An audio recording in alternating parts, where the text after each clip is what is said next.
Well, Chelsea won, Spurs nil in a game where Chelsea looked pretty good, but they should have got a lot more than just the one goal. And I think it's all because of a secret tactic that Maresca wanted to do, but we'll talk about that in just a moment. Spurs didn't look great at all today. Thomas Frank and his side called it completely wrong. They looked run off the pitch today. They registered only 0.05 XG compared to Chelsea's 2.92, where Chelsea should have had 3 or 4 goals at the end of this game. A lot of controversial moments, and I think there was one very standout player for Chelsea as well. Very interesting game, a lot of heated moments, but we always expect that. We'll get on to the Bentancur and Enzo Fernandez moment soon, but tactically, very good matchup. Maresca looked very intent in what he wanted to do today, and I think he'd done a lot of research, and they prepared for Spurs in the back four, and it showed.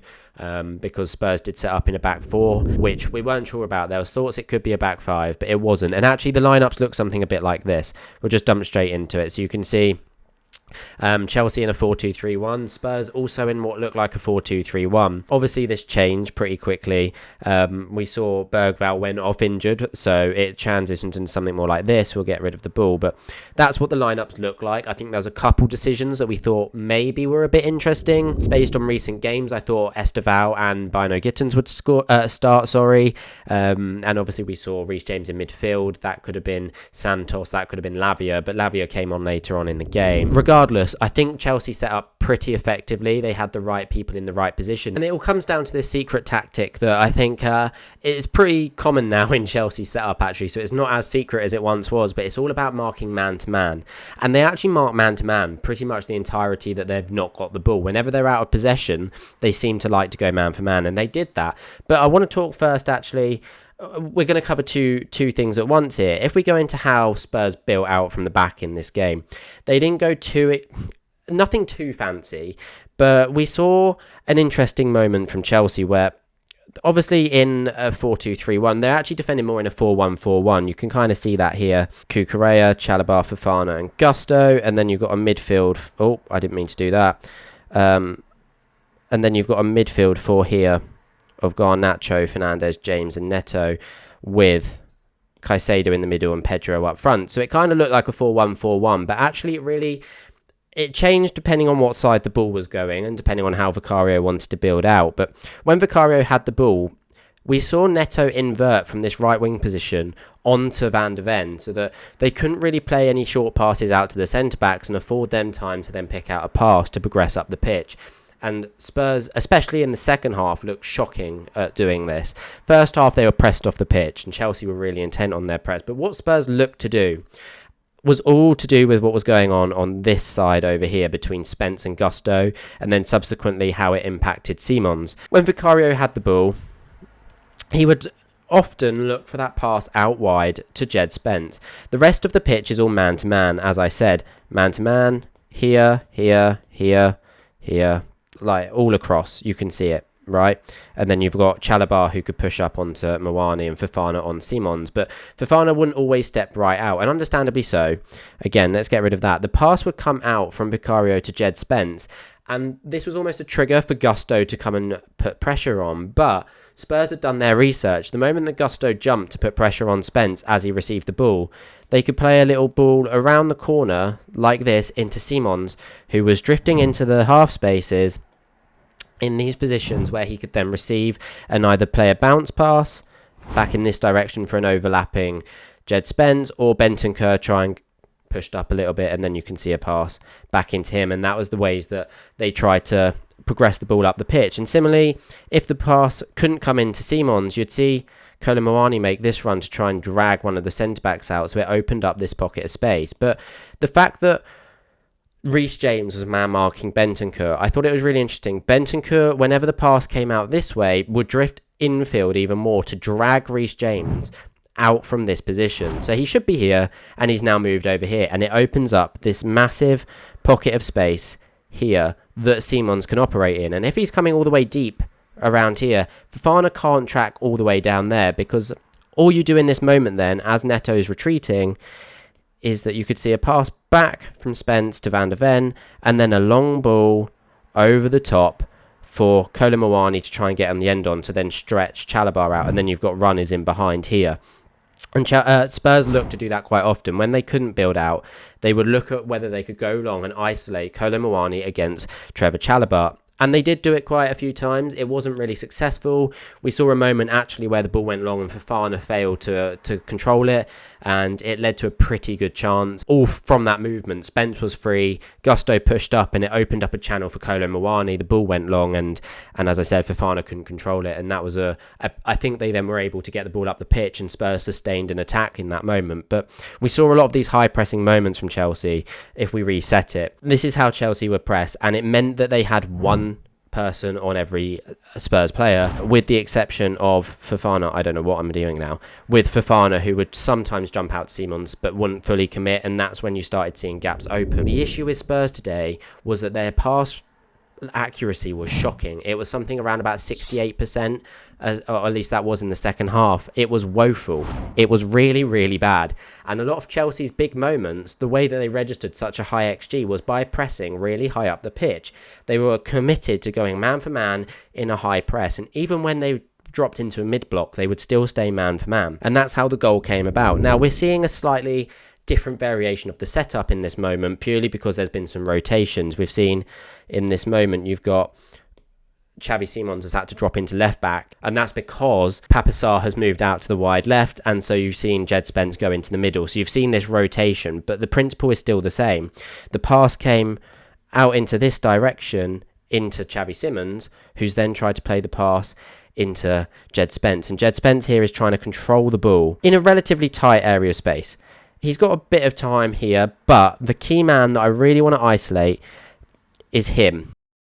Moises Caicedo. He was sensational today. He was definitely the man of the match, at least in my opinion. And that's because his pressure, his intent was relentless. And this is where you see not only his quality, but his elite mentality. In this moment, Caicedo is sprinting towards Jed Spence to put pressure on the ball. Let's make it blue. Just to match up. He's sprinting towards Jed Spence to put pressure on the ball. He's seeing that Jed Spence hasn't fully controlled it, and he's not relying on either of these two players to win the ball. He's just going for it himself. He's not relying on his teammates, and as we move it on, as you can see, this is just more proof that the ball wasn't fully controlled, and Caicedo's making a run towards him. In this moment, Caicedo beats Neto to tackling Jed Spence, and you can see down here Xavi Simons is in space.